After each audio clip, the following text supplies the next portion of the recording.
Hello, it's your favorite sports Unc here. Don't forget to hit that subscribe button to join the fastest growing community on YouTube. Remember, Nightcap doesn't happen without you. So please subscribe or you're going to make Ocho cry.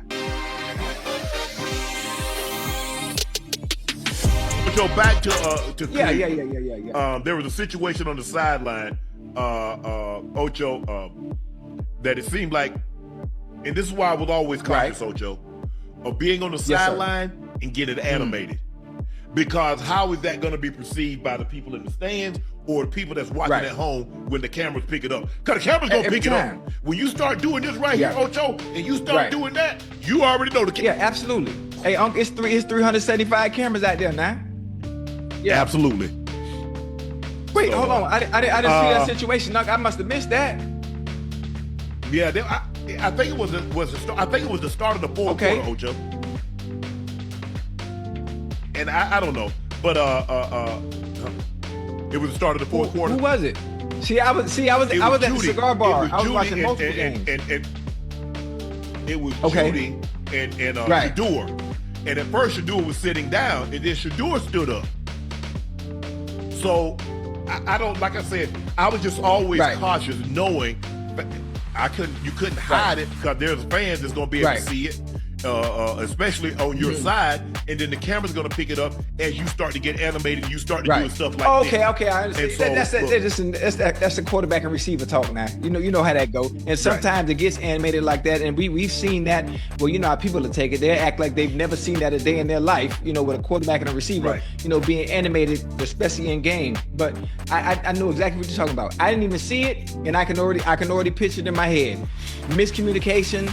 Somebody runs something wrong, or a ball that happens all the time. But okay, I got you.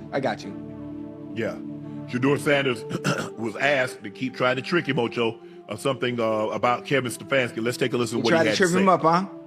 Shedeur, how many of those fourth and one, those two fourth and ones that didn't work? And did you like Kevin having the aggressiveness there, even backed up in your territory? I mean, first, that's a rude question to ask. If I think, it was a great call by my coach, You like the expression. Like, you like the call. Like, do you like I like being out there playing. so whatever that comes with, it comes with, we're not going to be here and ever point finger at no coach or do anything like that. That's extremely disrespectful, and that's not even in my place. So I'm thankful for being out there, honestly, and I'm thankful that he trusts us as an offense to be able to go out there and be able to execute. Did we execute? No, we didn't. But, I'm just thankful that we have that trust. Hey, I mean, listen, I understand it. And you know what? Honestly, it's up to Shedeur. The reporters are going to ask whatever they can ask and see what they can get out of him. It's his job to be able to answer those questions correctly and be politically correct.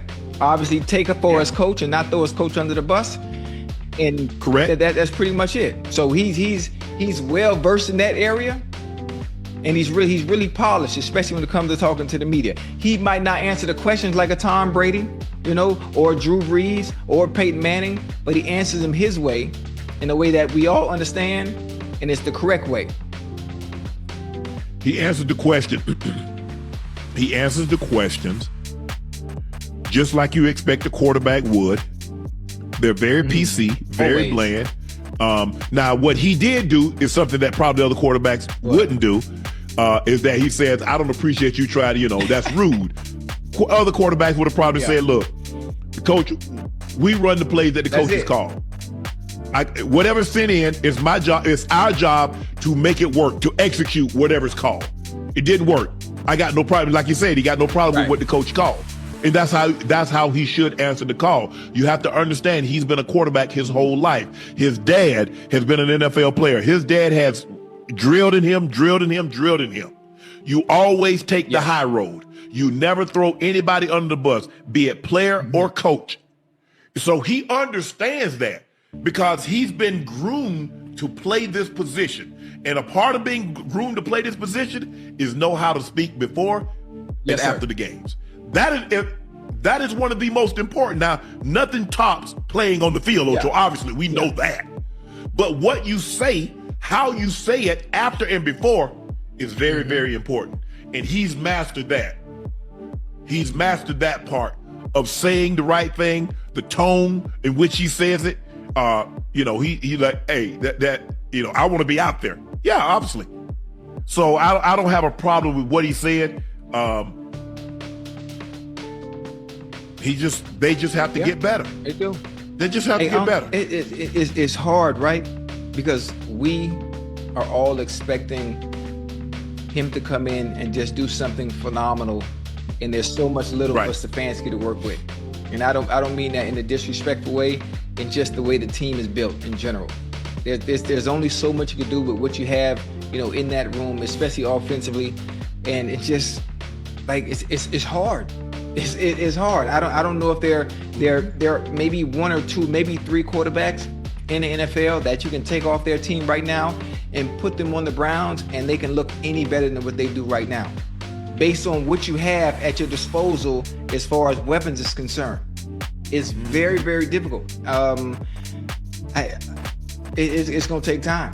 It's gonna take time because it's gonna take pieces. It's gonna take hella drafting, really good drafting, really good drafting, and key off-season acquisitions before we see any type of change. You got to get some playmakers. You got to get playmakers outside of him, and that's what you have. You look at the quarterbacks that consistently, you know, look at Dak. What does Dak have? Oh, look at Jalen Hurts. Look what he got. Look at the. I mean, you got to go get players that can make plays. Can I say something real quick? Can you imagine if you had two number ones over there in Cleveland? Can you imagine? You know.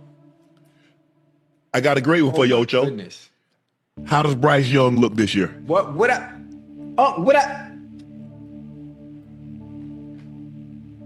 The man got benched last year. They go get him some weapons. Let me sit down. Let me sit down. Buck it out, man. What? I ain't gonna say that. I'm gonna wait till we get to the Panthers. But go ahead. Chad, what do y'all want us to say?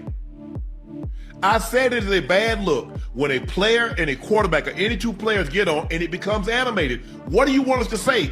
We don't know what was said. Nobody said anything. That Shedeur didn't mention it. Did Jeudy say what was said? Did we know what Jeudy said? So what do y'all want us to do?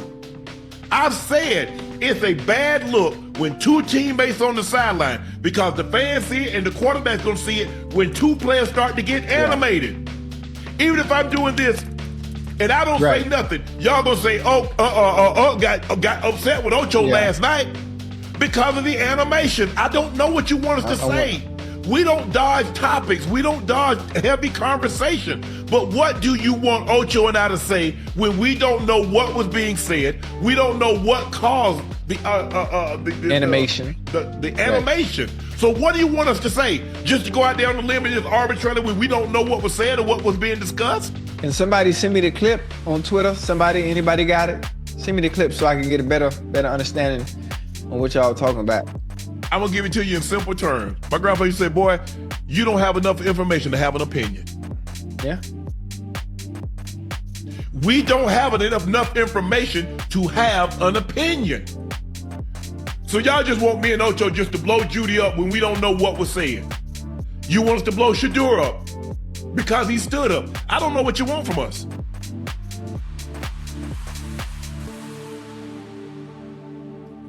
Ash just sent it to you. Oh.